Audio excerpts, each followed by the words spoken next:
जय हिंद दोस्तों। दुर्गा पूजा और विजयादशमी की सबको हार्दिक शुभकामनाएं। माँ दुर्गा और प्रभु श्री राम का आशीर्वाद हम सब पर बना रहे और हम सब ने अपनी जिंदगी में जो भी कार्य, जो भी अनुष्ठान ठाना है, जो कुछ भी हमारा एम है, हमारा गोल है, हम उस पर विजय प्राप्त कर सके। यही मेरी शुभकामनाएं हैं तुम सबके लिए, हमारे लिए, सबके लिए। आज प्री कॉन्कर के सेशन में मैं तुम्हारे साथ एनसीईआरटी के क्वेश्चंस डिस्कस करूंगा प्रीलिम्स पर्सपेक्टिव से, आर्ट एंड कल्चर या एंशिएंट हिस्ट्री से रिलेटेड। एनसीईआरटी हर civil service aspirant, civil services aspirant को एनसीईआरटी की इंपॉर्टेंस मालूम है, तो इन्हीं एनसीईआरटी से मैंने तुम्हारे लिए ढूंढ ढूंढ कर क्वेश्चंस निकाले हैं। एक बड़ा अच्छा कोइंसिडेंस क्या है आज की प्री कॉन्कर के सेशन में, जहां हम लोग एनसीईआरटी के क्वेश्चंस डिस्कस करेंगे, कि आज के जो क्वेश्चंस हैं ये क्वेश्चंस यज्ञ से रिलेटेड है। जैसे यहां तुम्हें एक क्वेश्चन दिख रहा होगा, हिरण्यगर्भ यज्ञ, हिरण्यगर्भ यज्ञ, राजसूय यज्ञ, या one of the most popular, one of the most famous, जिसके बारे में सबने सुना है, अश्वमेध यज्ञ, रामायण में और उसके बाद बाकी कई स्क्रिप्चर्स में, वेदों में भी इसका उल्लेख है।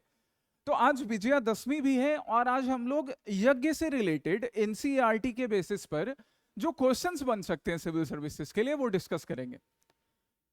दुर्गा पूजा का मेला लगा हुआ था, सब मेले भी आप सबने घूमा, अब थोड़ा काम भी कर लो, और काम करने से बढ़िया यज्ञ और कौन सा होगा। हम भी अपना काम करते हैं, तुम भी अपना पढ़ाई का काम स्टार्ट कर लो, फिर से री स्टार्ट कर लो, है ना। पहला क्वेश्चन देखो, first question, consider the following statements about the Hiranyagarbha yajna. किससे रिलेटेड, कौन से यज्ञ से रिलेटेड? पहले स्टेटमेंट्स, पहला क्वेश्चन हिरण्यगर्भ यज्ञ से रिलेटेड। पहला स्टेटमेंट क्या है? The Hiranyagarbha yajna was performed primarily by rulers and kings symbolically assert their divine right over the land। ठीक है, देखेंगे अभी ये स्टेटमेंट सही है या नहीं है। पहला स्टेटमेंट बोल रहा है कि हिरण्यगर्भ यज्ञ जो है वो रूलर्स, किंग, एम्पायर ये करते थे। किस चीज के लिए करते थे? To exercise, to assert their divine right, अपना राइट शोकेस करने के लिए, अपना डिवाइन राइट कि हम राजा हैं और हम ही यहां पर रूल करने के लिए बने हैं, इस जिस भी लैंड पे उनका अधिकार होता था उसके लिए। Second statement, the ritual is believed to have symbolized the birth of the universe from the golden womb Hiranyagarbha.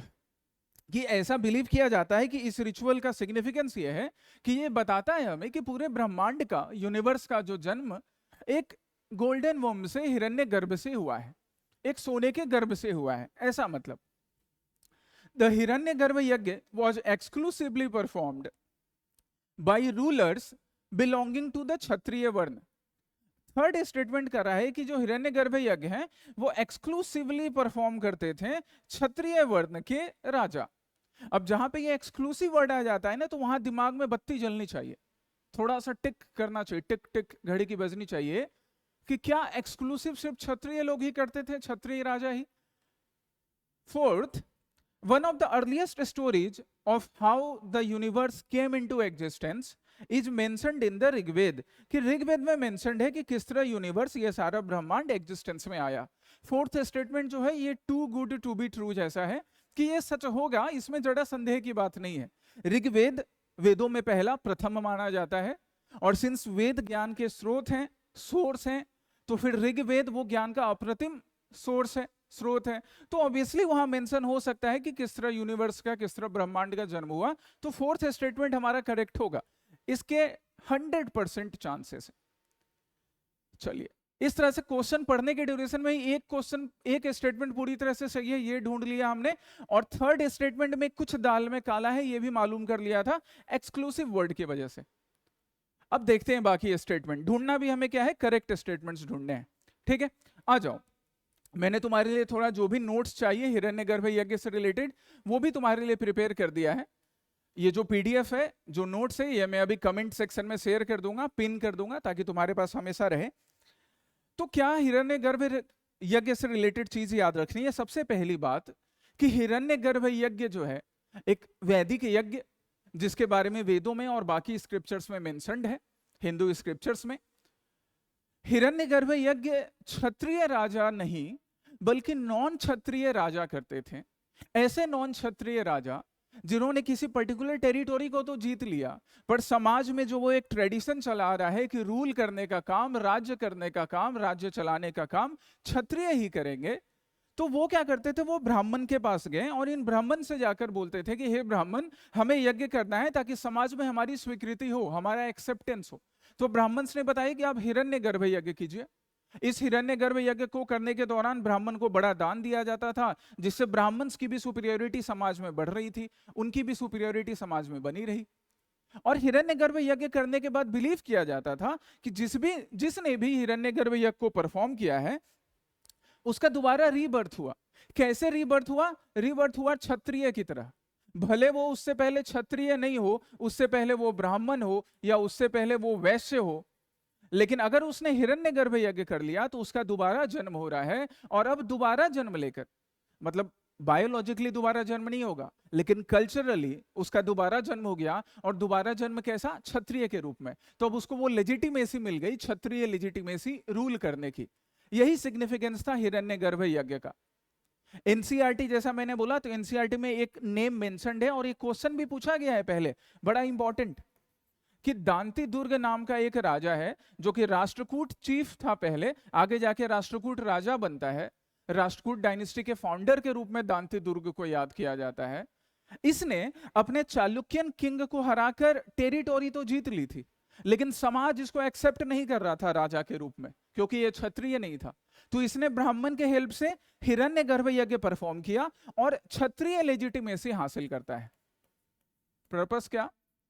Purpose Kshatriya legitimacy. इतना आपको याद रखना हिरण्यगर्भ यज्ञ के बारे में, कि हिरण्यगर्भ यज्ञ के बारे में वेदों में और बाकी हिंदू स्क्रिप्चर्स में मेंशन्ड है। इसको मोस्टली नॉन क्षत्रिय राजा करते थे, क्योंकि बिलीव है कि आप हिरण्यगर्भ यज्ञ करने के बाद आपका जन्म क्षत्रिय के रूप में होता है, जिससे समाज में, सोसाइटी में क्षत्रिय लेजिटिमेसी एस्टेब्लिश हो जाती है। आ जाओ अपने क्वेश्चन पे। हमारा क्वेश्चन हमसे क्या पूछ रहा था? आंसर मिल जाएगा हमें।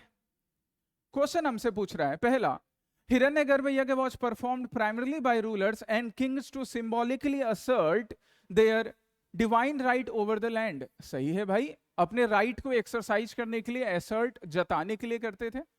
The ritual is believed to have symbolized the birth of the universe. अब ये स्टेटमेंट और नंबर 4th स्टेटमेंट दोनों एक दूसरे से सिमिलर हैं, रिलेटेड हैं, तो नंबर 4th सही था, नंबर 2nd भी सही है, ऐसा माना जाता है। Third, the Hiranyagarbha was exclusively performed by rulers belonging to Kshatriya varna. नहीं, इसको यूजुअली कौन परफॉर्म करते थे? नॉन क्षत्रिय। जो क्षत्रिय हैं उन्हें हिरण्यगर्भ करने की क्या जरूरत है, वो तो ऑलरेडी क्षत्रिय के रूप में उनका जन्म हुआ है। तो हमारा आंसर क्या होगा? 1, 2 and 4 ओनली, डी बन गया। ऐसे याद रखना है। नेक्स्ट यज्ञ पे चलते हैं, नेक्स्ट क्वेश्चन पे जो यज्ञ बेस्ड बनेगा। Come to the next question. ये देखो, नेक्स्ट क्वेश्चन है रिलेटेड टू राजसूय यज्ञ। ये भी एक बड़ा फेमस यज्ञ, एक बड़ा फेमस अनुष्ठान जिसके बारे में क्वेश्चंस बन सकते हैं। The Rajasuya yajna was performed by a ruler to establish his status as a universal monarch, या जिसे संस्कृत हिंदी में क्या बोलते थे? चक्रवर्ती सम्राट। कि राजसूय यज्ञ एक ऐसा बड़ा राजा करता था जो अपने आप को यूनिवर्सल मोनार्क या चक्रवर्ती सम्राट के रूप में स्थापित करना चाहता हो। नाम में भी राजसूय है, तो ये स्टेटमेंट सही होने के चांसेस हैं। सेकंड, दिस यज्ञ involved the subjugation of other Kings who had to accept the sovereignty of the performing king। कि इस यज्ञ में बाकी छोटे छोटे राजा भी पार्टिसिपेट करते थे। जैसे मान लो अगर चंद्रगुप्त प्रथम, चंद्रगुप्त फर्स्ट नाम के राजा ने किया, तो इसने बाकी छोटे छोटे राजाओं को इनविटेशन भेजा, बाकी छोटे छोटे किंग को, कि तुम भी प्रेजेंट रहना। तुम प्रेजेंट रहोगे तभी तो तुम एक्सेप्ट करोगे कि मैं तुम सबका चक्रवर्ती सम्राट हूं, राजा धीराज हूं। तो सेकंड स्टेटमेंट ये कह रहा है। Third, according to the Mahabharata the Rajasuya yajna was performed by Yudhishthira after the Kurukshetra war. Third statement कह रहा है कि राजसूय यज्ञ राजा युधिष्ठिर पांडवों में जो बड़े भाई थे युधिष्ठिर, वैसे तो अगर हम कुंती पुत्र की बात करें तो सबसे बड़े कर्ण थे, बट वो राजा पांडु के पुत्र नहीं है, तो पांडव के हिस्से नहीं होंगे। तो पांडवों में पांडु के पुत्र में जो 5 बेटे हैं, सबसे बड़े युधिष्ठिर, उन्होंने महाभारत के बाद राजसूय यज्ञ किया था। अब ये थर्ड स्टेटमेंट हमें देखना है कि ये बाद में किया था या पहले किया था। वैसे जरा दिमाग लगाकर सोचो तो बाद में राजसूय यज्ञ करने की जरूरत नहीं पड़ी थी, क्योंकि महाभारत में इतना ज्यादा खून बहा, इतनी लड़ाई हुई कि सब कुछ तो उन्होंने जीत ही लिया था, अपने भाइयों, अपने गुरुओं, अपने पितामह, अपने बाकी लोगों से लड़कर, अपने ही परिजनों से लड़कर। तो फिर महाभारत के बाद युद्ध करने की जरूरत क्यों पड़ेगी? ये सब common sense, presence of mind apply करना है ना। यहां आफ्टर द कुरुक्षेत्र वॉर लिखा है, ये भी मैं तुम्हें बताऊंगा। इनमें से कौन से सही है ये ढूंढना है with the help of this options. आ जाइए जरा हम राजसूय यज्ञ के बारे में देख लेते हैं। तो जैसा मैंने अभी हिंट दिया तुम्हें क्वेश्चन में एक्सप्लेन करने के टाइम में, राजसूय यज्ञ परफॉर्म करते थे वैसे राजा जो राजा से बढ़कर अब चक्रवर्ती सम्राट या महाराजा धीराज बनने वाले होते थे। महाराजा धीराज मतलब किंग ऑफ द किंग्स, चक्रवर्ती सम्राट, बड़े एम्पायर, वैसे लोग, चक्रवर्ती सम्राट लोग इस राजसूय यज्ञ को परफॉर्म करते थे। इसे रॉयल कंजर्वेशन भी कहा जाता था कि एक राजा ने, जैसे मैंने एक एग्जांपल दिया चंद्रगुप्त फर्स्ट ने, उसने राजसूय यज्ञ ऑर्गेनाइज किया, ब्राह्मणों के साथ साथ छोटे छोटे राजाओं को भी इनवाइट किया कि सब तुम लोग भी आ जाना और तुम मेरी सोवरेनिटी एक्सेप्ट करना। जो छोटे राजा हैं वो ऑटोमेटिकली उसकी सोवरेनिटी एक्सेप्ट कर लेते थे। एक ध्यान देने वाली बात क्या है कि राजसूय यज्ञ में कोई भी हॉर्स सैक्रिफाइस नहीं होता था, ये चीज स्पेशली याद रखना। ये कौन से यज्ञ का फीचर है? Horse sacrifice. हॉर्स मतलब अश्व, मतलब अश्वमेध यज्ञ से रिलेटेड, उस पर भी एक क्वेश्चन है, मैंने तुम्हारे लिए बनाकर रखा है। It is mentioned in the Mahabharata in depth. Rajasuya यज्ञ के बारे में वैसे तो महाभारत के अलावा बाकी वैदिक स्क्रिप्चर में भी मेंशन्ड है, पर महाभारत में राजसूय यज्ञ के बारे में ज्यादा डेप्थ में मेंशन्ड है, डिटेल में। याद रखिएगा बाकी जगह पर भी है, ऑल्सो इन वैदिक लिटरेचर, अदर वैदिक लिटरेचर, है ना, बाकी वैदिक लिटरेचर में भी मेंशन्ड है, लेकिन महाभारत में किसमें? डेप्थ में मेंशन्ड है। लेकिन हाँ, अब वही जो थर्ड स्टेटमेंट था कि युधिष्ठिर ने महाभारत की लड़ाई के बाद राजसूय यज्ञ किया, नहीं, युधिष्ठिर ने महाभारत की लड़ाई से पहले राजसूय यज्ञ का ऑर्गेनाइजेशन किया था, ऑर्गेनाइज किया था। इस सेरेमनी में, इस यज्ञ में उसने सबको इनविटेशन दिया, अपने भाई दुर्योधन को भी, दुशासन को भी, शिशुपाल को भी, भगवान श्री कृष्ण को भी, और इसी यज्ञ के ड्यूरेशन में, इसी सेरेमनी के ड्यूरेशन में शिशुपाल का वध किया था भगवान श्री कृष्ण ने। शिशुपाल वाली वो कहानी महाभारत की याद है। और इसके बाद कहते कि दुर्योधन और ज्यादा भन्ना गया, और ज्यादा खिन्न हो गया, और ये सारी चीजें धीरे धीरे महाभारत की तरफ चली। तो महाभारत की लड़ाई के बाद नहीं, एक्चुअली महाभारत की लड़ाई के पहले ये राजसूय यज्ञ किया गया था। तो हमारे क्वेश्चन का आंसर क्या होगा? क्वेश्चन का आंसर क्या होगा? क्वेश्चन का आंसर, द राजसूय यज्ञ इज परफॉर्म्ड बाय चक्रवर्ती सम्राट। बिल्कुल सही, correct, correct. This yajna involved the subjugation of other kings who accepted the sovereignty of the king. बिल्कुल सही, ये भी सही है। राजा उन छोटे छोटे राजाओं को बुलाता था और यही मतलब होता था कि आपने हमारी संप्रभुता, आपने हमारी सोवरेनिटी एक्सेप्ट कर ली है। It was performed after the Kurukshetra war. नहीं, not after, it was actually performed before the Kurukshetra war, जिसमें शिशुपाल का वध होता है। तो थर्ड स्टेटमेंट गलत। हमारा आंसर क्या होगा? हमें करेक्ट ढूंढना है, तो answer would be 1 and 2 only. Okay, come to the next question. एक दूसरे यज्ञ से रिलेटेड दूसरा क्वेश्चन, और इन सब पे ध्यान देना है अच्छे से। ये एनसीईआरटी के वो टर्म है जो कि कहीं बीच में, किसी चैप्टर के बीच में मेंशन्ड होते हैं और इससे क्वेश्चंस पूछ लिए जाते हैं। So pay attention to this things. Consider the following statements about the Vajpayee yajna. Vajapeya यज्ञ से रिलेटेड, वाजपेय, वैसे तो ये जो वाजपेय है इसका अगर हम मतलब देखें, संधि विच्छेद करें, तो वाज का मतलब खाद्य पदार्थ, food, something which can be eaten, and पेय का मतलब something which can be drunk, जिसको पिया जा सकता है, वाजपेय। बट इस यज्ञ का मतलब क्या है? The Vajpayee yajna was performed by both Brahmins and Kshatriya to assert political and spiritual supremacy. Okay, the yajna included a chariot race. अच्छा, यहां देखो एक बड़ा की टर्म है, where the performing king had to win as a symbolic representation of his superiority. जो राजा वाजपेयी यज्ञ कर रहा है वो एक कैरियट रेस में, रथ रेस में पार्टिसिपेट करता था, और इस रेस में उसको जीतना ही है. वो जीतेगा तभी अपनी सुपीरियरिटी और लोगों के ऊपर एक्सरसाइज करेगा. Third, it was considered superior to the Rajasuya yajna and was meant to confer imperial status on the performer. अब इस थर्ड स्टेटमेंट को पढ़ने के टाइम में ही बना लेना है. कैसे? It was considered superior. अब ये जो स्टेटमेंट है ना, ये गलत है. इसके वजह से आपके दिमाग में फिर बत्ती जलनी चाहिए, टिक होना चाहिए कि कोई भी यज्ञ एक दूसरे के सुपीरियर या इन्फेरियर नहीं होता था. हर यज्ञ की अपनी वैल्यू है, तो कुछ भी सुपीरियर या इन्फेरियर नहीं है. इसी वजह से ये स्टेटमेंट गलत. तो 3 तो आउट है. अब 1 और 2 सही है या नहीं है, इसके बारे में हम जरा देख लेते हैं. आंसर वैसे हमें मिल जाएगा, पर वाजपेयी यज्ञ से रिलेटेड क्या चीजें ध्यान रखनी है, that I have mentioned for you here. सबसे पहली बात कि वाजपेयी यज्ञ जो है उसका मेंशन हमें कहाँ मिलता है? तो वाजपेयी यज्ञ का मेंशन हमें मिलता है शतपथ ब्राह्मण में. जब क्लास में हम एंशिएंट हिस्ट्री पढ़ते हैं और वैदिक लिटरेचर पढ़ते हैं, तो वैदिक लिटरेचर के समय हम सबसे पहले देखते हैं किनका फॉर्मेशन हुआ? 4 वेद का, ऋग्वेद, यजुर्वेद, सामवेद, अथर्ववेद. फिर इन वेदों से रिलेटेड इस वैदिक नॉलेज को सिंप्लीफाई करने के लिए संहिता, ब्राह्मण, अरण्यक, उपनिषद का फॉर्मेशन. वही ये ब्राह्मण है. ये ब्राह्मण मतलब कोई इंसान नहीं, द ब्राह्मण टेक्स्ट, जहां रिचुअल्स को सिंप्लीफाई करके वैदिक नॉलेज को, वैदिक नॉलेज के रिचुअल्स को सिंप्लीफाई करके बताया जाएगा. यज्ञ क्या है? एक रिचुअल ही है ना, तो बिल्कुल ब्राह्मण में मेंशन्ड होंगे.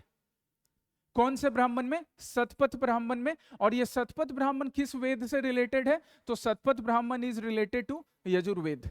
ये एक चीज भी याद रखना है. This is very important, have been asked many times in examination, बड़ा इंपॉर्टेंट है.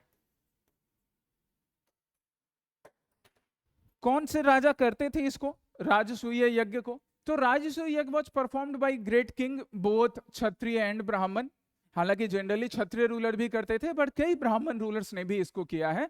तो बोथ क्षत्रिय ब्राह्मण दोनों करते थे अपनी स्ट्रेंथ दिखाने के लिए. और स्ट्रेंथ दिखाते थे कैसे? तो एक कैरियट रेस होता था, एक रथ का रेस होता था. अब जैसे राजा ने पहले राजसूय यज्ञ किया, राजसूय यज्ञ करके उसने बाकी राजाओं को दिखा दिया कि देखो मैं तुमसे ऊपर हूं. फिर उसने वाजपेयी यज्ञ भी ऑर्गेनाइज किया और सारे राजाओं को बोला, जिससे मन में थोड़ा बहुत भी द्वेष बच जाता था, उसको बोला कि चलो आ जाओ, एक रथ रेस में पार्टिसिपेट करते हैं, जो जीता वही सिकंदर. तो जो राजा जिसने वाजपेयी यज्ञ बुलाया है वो इसके लिए तैयार रहता था कि वो उस रथ रेस को, उस प्रतियोगिता को, उस कंपटीशन को जीत जाए. ऐसा किया जाता था.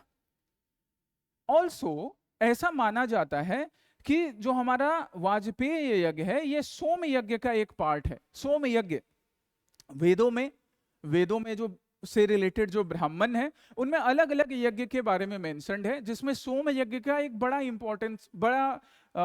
इंपॉर्टेंट प्लेस है. सोम यज्ञ के दौरान राजा सोम भगवान की, अलग अलग गॉड्स एंड गॉडेस की वर्शिप करते हैं, सोम रस का भी पान करते हैं. ये सोम रस को मदिरा मत समझो, अल्कोहल नहीं है. कई बार सोम रस प्लांट से बनाया जाता था. जैसे अगर हम सोम रस की बात करें तो जनरली सोम रस जो है it was prepared from plant और प्लांट बेस्ड फ्रूट और फ्लावर्स. बट कई जगह इसमें plant based fruit, flower, juice के साथ साथ दूध, घी, या जिसको हम चरणामृत बोलते हैं जो हमें पूजा के बाद मिलता है, वो भी ग्रहण किया जाता था, है ना. इसको मदिरा नहीं समझना है. इट इज नॉट अल्कोहल, बिल्कुल अल्कोहल नहीं है ना. ये किसी भी टाइप का इंटॉक्सिकेंट नहीं है. तो सोम रस का भी, सोम यज्ञ का भी पार्ट माना जाता है. हालांकि जो हमारा राजसूय वाजपेयी यज्ञ है उसे इंडिविजुअली भी परफॉर्म करते हैं. मतलब कि राजा या तो पूरा का पूरा सोम यज्ञ करेगा या फिर सिर्फ इंडिविजुअली भी वाजपेयी यज्ञ कर सकता है. इतना आपको वाजपेयी यज्ञ से रिलेटेड चीजें याद रखनी है. तो हमारे क्वेश्चन का आंसर क्या बनेगा? वाजपेयी यज्ञ से related the Vajpayee yajna was performed by both ब्राह्मण एंड क्षत्रिय, बिल्कुल सही। The yajna included A chariot race, ये सब कीवर्ड हैं, याद रखना क्वेश्चन बनाने के लिए। इट वॉज कंसिडर्ड सुपीरियर, नहीं ऐसे किसी सुपीरियर इंफीरियर की बात नहीं है, ये गलत। आंसर क्या होगा? 1 and 2 ओनली। और जैसा मैंने बात किया शतपथ ब्राह्मण का, कि शतपथ ब्राह्मण यजुर्वेद का पार्ट है, यहां हमने लिखा ना कि शतपथ ब्राह्मण यजुर्वेद का पार्ट है। और बाकी जो भी ब्राह्मण है, जो ब्राह्मण टेक्स्ट हैं, कौन से ब्राह्मण किस वेद से रिलेटेड है, वो यहां मैंने तुम्हारे लिए मेंशन कर दिया है। जैसे ऋग्वेद, ऋग्वेद से रिलेटेड कौन से इंपॉर्टेंट ब्राह्मण? ऐत्रेय एंड कौस्तकी ब्राह्मण। कई बार एग्जामिनेशन में पूछा है, ये बड़े इंपॉर्टेंट हैं ये ब्राह्मण और उनके वेद, जिन वेद से वो एसोसिएटेड हैं, बहुत बार पूछा गया है, बहुत बार, इट्स वेरी इंपॉर्टेंट। उसी तरह से शतपथ ब्राह्मण भी कई बार पूछा है। शतपथ ब्राह्मण किससे रिलेटेड? यजुर्वेद में। इसी शतपथ ब्राह्मण में हमें वाजपेय यज्ञ के बारे में मेंशन हुआ। एक और ब्राह्मण है यजुर्वेद से रिलेटेड, तैत्रेय ब्राह्मण। देन सामवेद, सामवेद से रिलेटेड 3 ब्राह्मण है, श्रद्विमस, मंत्र एंड देवता ब्राह्मण। And another very popular Gopatha ब्राह्मण रिलेटेड टू अथर्ववेद। मैं एक क्लास लूंगा, तुम्हें इन ब्राह्मण के बारे में और जो बेसिक नॉलेज चाहिए वो एक्सप्लेन कर दूंगा, एक इंडिविजुअल, एक स्पेसिफिक सेशन में। फिलहाल के लिए आप इतना तो याद रखिएगा, इनके बीच का रिलेशन, कौन से ब्राह्मण किस वेद से रिलेटेड है। नेक्स्ट क्वेश्चन पर चलें, आ जाओ नेक्स्ट क्वेश्चन पर। तो नेक्स्ट क्वेश्चन है अग्निहोत्र यज्ञ से रिलेटेड। अग्निहोत्र अग्निहोत्र यज्ञ क्या? The Agnihotra yajna was a daily वैदिक रिचुअल्स। अच्छा, अग्निहोत्र में यहाँ पे अग्नि का मेंशन्ड है, fire, one of the most popular God during वैदिक पीरियड। जब हम अर्ली वैदिक पीरियड की बात करते हैं तो सबसे पॉपुलर तो इंद्र थे, लेकिन दूसरे स्थान पे कौन? अग्नि। इंद्र की वैल्यू धीरे धीरे डाउन हो गई, लेकिन अग्नि की वैल्यू आज भी है। हिंदू कल्चर में, सनातन परंपरा में अग्नि की वैल्यू किसी इंसान के जन्म से लेकर उसकी मृत्यु तक होती है। जन्म से लेकर मृत्यु तक जितने भी सैक्रेड रिचुअल होते हैं, चाहे जैसे अभी अभी दुर्गा पूजा संपन्न हुआ, हम सब आरती दिखा रहे थे, पूजा कर रहे थे, उसमें भी अग्नि। बच्चे का जब उपनयन संस्कार होता है तब अग्नि, जब बच्चे का जन्म होता है तब उसे अग्नि का उसके माथे पर सेक दिया जाता है। मृत्यु जब होती है इंसान की, तब भी हिंदुइज्म में अग्नि की जरूरत पड़ती है। तो इस अग्निहोत्र यज्ञ का, अब हम अग्नि की वैल्यू हमें मालूम है तो हम ये स्टेटमेंट भी समझ सकते हैं। पहला, the Agnihotra yajna was a daily Vedic ritual performed to maintain the sacred fire and please the deities. अब ये स्टेटमेंट ना कॉमन अंडरस्टैंडिंग से समझ सकते हैं कि जब अग्नि की इतनी वैल्यू है हिंदुइज्म में, तो ये एक बिल्कुल एक डेली वैदिक रिचुअल हो सकता है, अग्निहोत्र यज्ञ। This is possible. This yajna could only be performed by kings as part of their royal duties to maintain cosmic order. अब यहां थोड़ा संदेह, डाउट, कि ये जो यज्ञ है ये सिर्फ कौन परफॉर्म करेंगे? किंग। क्यों भाई? अग्नि की जरूरत तो राजा को भी है, रंक को भी है, गरीब को भी है, अमीर को भी है, क्षत्रिय को भी है, ब्राह्मण को भी है, वैश्य को भी है, शूद्र को भी है, महिला को भी है, पुरुष को भी है, सबको है। तो सिर्फ राजा क्यों परफॉर्म करेगा? स्टेटमेंट गलत। Third, it was one of the most important ritual to be performed at dawn as well as dusk. सुबह और शाम ये एक इंपॉर्टेंट रिचुअल है जो परफॉर्म किया जाता था, जिससे प्रोस्पेरिटी, शांति, सुख, समृद्धि बनी रहे। बिल्कुल हिंदुइज्म में बताया जाता है कि आप सुबह ब्रह्म मुहूर्त में उठकर भगवान सूर्य की और बाकी देवी देवताओं की आराधना करें, साथ ही शाम को सायंकाल के टाइम में भी अपने देवी, अपने इष्ट देव देवताओं की आराधना करें। तो this statement can also be true. अभी हमने अंडरस्टैंडिंग से ही ढूंढ लिया कि आंसर क्या होगा, 1 and 3 ओनली। आंसर तो हमको मिल चुका है। बाकी अग्निहोत्र से रिलेटेड जो और कुछ इंफॉर्मेशन है जो आपके लिए रेलेवेंट है वो देख लो। अग्निहोत्र यज्ञ, अग्निहोत्र यज्ञ इज ए डेली रिचुअल। जैसा कि मैंने बोला कि हिंदुइज्म में अग्नि का एक विशेष स्थान है, तो अग्निहोत्र यज्ञ एक डेली रिचुअल है जो कि राजा नहीं, सिर्फ राजा, रंग, अमीर, गरीब, हर गृहस्थ इस चीज को परफॉर्म कर सकता था, इस डेली रिचुअल को। हर गृहस्थ जो घरों में रह रहा है, जो घरों में रह रहे हैं या फिर जो जंगल में रह रहे हैं, जो साधु बन गए या जो गृहस्थ आश्रम में है या जो राजा है, जो उसका सैनिक है, कोई भी अग्नि की पूजा करता था प्रोस्पेरिटी के लिए, सुख, संपत्ति, शांति के लिए। और एक और चीज साथ में, अग्निहोत्र yajna was also performed by Arya Samaj. देखो मॉडर्न हिस्ट्री से भी एक रिलेशन है। मैंने बोला ना अग्नि की इंपॉर्टेंस आज भी है।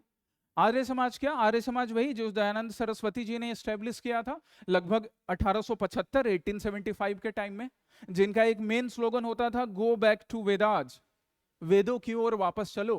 क्योंकि आर्य समाज के संस्थापक, आर्य समाज के फाउंडर स्वामी दयानंद सरस्वती की बिलीव थी कि अगर हिंदुस्तान, अगर आर्यवर्त, अगर भारत, इंडिया के लोग वैदिक कल्चर को, वैदिक नॉलेज को अपनाएं, तो फिर हमें ब्रिटिश क्या, संसार की कोई भी ताकत हमारे ऊपर रूल नहीं कर सकती है। हमें पहले मन से जीतना होगा, तो फिर हम सामने वाले दुश्मन से भी जीत लेंगे।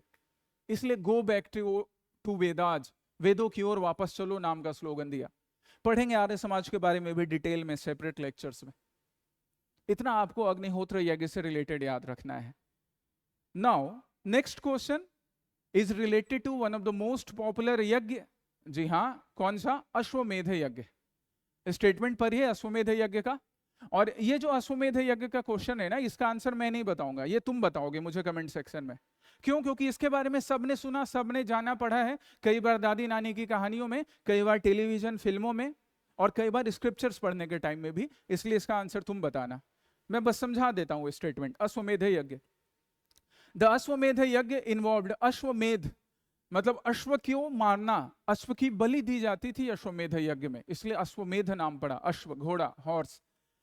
द अश्वमेध यज्ञ involved the release of a consecrated horse, जिसकी पूजा की गई है, जिसकी प्रतिष्ठा की गई है, दैट रोम्ड फ्रीली, जो खुला छोड़ दिया गया घूमने के लिए, and the kings sovereignty, the suzerainty was established over any territory it passed through without challenge. Ashwamedha यज्ञ में एक घोड़े को पूजा कर कर, उसकी प्रतिष्ठा करके उसको खुला छोड़ दिया जाता था, जो किसी राजा की सार्वभौमिकता, किसी राजा की सोवरेनिटी को, उसके पावर को, उसके स्ट्रेंथ को दिखा रहा है। जैसे मोदी जी को अगर अभी अश्वमेध यज्ञ करना होगा तो वो घोड़े की पूजा करके छोड़ देंगे। अब वो पाकिस्तान गया कि नेपाल गया कि चाइना गया, वो देखा जाएगा। सेकंड, दिस यज्ञ could be performed by a king who had established undisputed control over his kingdom. तो मोदी जी तो कर सकते हैं अभी, है ना, इंडिया में तो राजा कर सकते हैं, इंडिया के लीडर्स तो कर ही सकते हैं। The Ashwamedha Yagya was performed by several Gupta rulers to assert their imperial authority. The Gupta rulers, बिल्कुल कई गुप्त रूलर्स ने अश्वमेध यज्ञ परफॉर्म किया था। कौन से गुप्त रूलर ने सबसे शुरू में किया था, ये भी तुम मुझे बताना। तो हिंट भी दे दिया मैंने अश्वमेध यज्ञ का। रामायण में भी दो जगह अश्वमेध यज्ञ का क्लियरली मेंशन है। एक, जब श्री राम युवराज बनते हैं तब उनके पिता राजा दशरथ ने करवाया, और जब राम जंगल से वापस लौटते हैं, आज विजयादशमी का दिन है, वापस लौटते हैं, मर्यादा पुरुषोत्तम राम बनकर राजा बनते हैं, और फिर वो अश्वमेध यज्ञ करवाते हैं। उस अश्वमेध यज्ञ के घोड़े को उनके ही दो पुत्र लव और कुश रोक लेते हैं। एक बड़ा अच्छा प्रसंग है रामायण में भी, रामचरितमानस में भी। तो इसी बहाने रामायण ही देख लेना या रामायण पढ़ लेना और मुझे इस क्वेश्चन का आंसर बताना, किस गुप्त रूलर ने किया था सबसे पहले। क्योंकि कई गुप्त रूलर्स ने किया है, ये स्टेटमेंट बिल्कुल करेक्ट है, लेकिन किस गुप्त रूलर ने सबसे पहले किया, ये तुम मुझे बताओगे। इस क्वेश्चन का आंसर मुझे तुमसे चाहिए, क्वेश्चन नंबर 5 का आंसर। तो आज के लिए गाइज इतना ही। आज के प्री कॉन्कर सेशन में हमने यज्ञ से रिलेटेड, एनसीईआरटी में यज्ञ से रिलेटेड जो भी क्वेश्चंस बन सकते हैं वो डिस्कस किया। नेक्स्ट प्री कॉन्कर के सेशन में हम लोग एनसीईआरटी के बाकी टॉपिक्स डिस्कस करेंगे। All the best, happy Durga Puja and Vijayadashami again, stay connected, जय हिंद।